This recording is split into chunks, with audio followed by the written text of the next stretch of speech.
നമസ്കാരം, ഗ്രാമിക ന്യൂസിലേക്ക് സ്വാഗതം. കോവിഡ് ബാധിച്ചു മരിച്ച മട്ടന്നൂർ എക്സൈസ് ഓഫീസിലെ ഡ്രൈവർ KP സുനിലിന്റെ ചരമവാർഷിക ദിനാചരണം സംഘടിപ്പിച്ചു. ദിനാചരണത്തിന്റെ ഭാഗമായി മട്ടന്നൂർ എക്സൈസ് ഓഫീസിൽ സുനിൽ അനുസ്മരണം നടത്തി. കേരള എക്സൈസ് സ്റ്റാഫ് അസോസിയേഷൻ സംസ്ഥാന general secretary K. Santhosh Kumar ഉദ്ഘാടനം ചെയ്തു.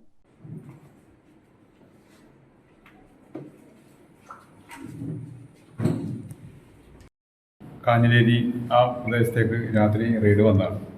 ആ സമയത്താണ് നമ്മുടെ KP പ്രമോദ് സാറിൻ്റെ നേതൃത്വത്തിൽ മട്ടന്നൂർ റേഞ്ചിൽ നിന്നും ഒരു പ്രതിയെ അന്വേഷിച്ചുകൊണ്ട് അങ്ങോട്ട് വരുന്നത്. അവിടെ ഞങ്ങൾ 2 വണ്ടിയും കണ്ടു. സംസാരിച്ച് നിൽക്കുന്നിടയിൽ എനിക്ക് പരിചയമില്ലാതെ ഒരാൾക്ക് നടന്ന കാഴ്ച കണ്ടത്. ആ സമയത്ത് ഞാൻ പിടിച്ച് മാറ്റി നിർത്തിയിട്ട് സംസാരിച്ചു. കാരണം അത് അപകടം വരുത്തുമെന്ന് അദ്ദേഹത്തോട് സംസാരിച്ചപ്പോൾ അദ്ദേഹമില്ല, ഞാൻ ശ്രദ്ധിച്ചാണ് തടഞ്ഞു നിർത്താൻ ശ്രമിച്ചത്. ആ ഒരു ദിവസം മാത്രമാണ് സുനിലിനെ കാണാൻ സാധിച്ചത്.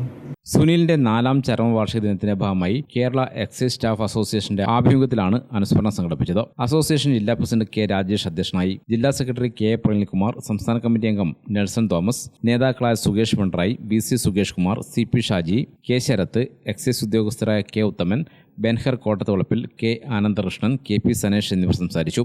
സുനിലിന്റെ ഛായാചിത്രത്തിന് മുന്നിൽ പുഷ്പാർച്ചനയുമുണ്ടായി. ഗ്രാമിക ന്യൂസ്, മട്ടന്നൂർ.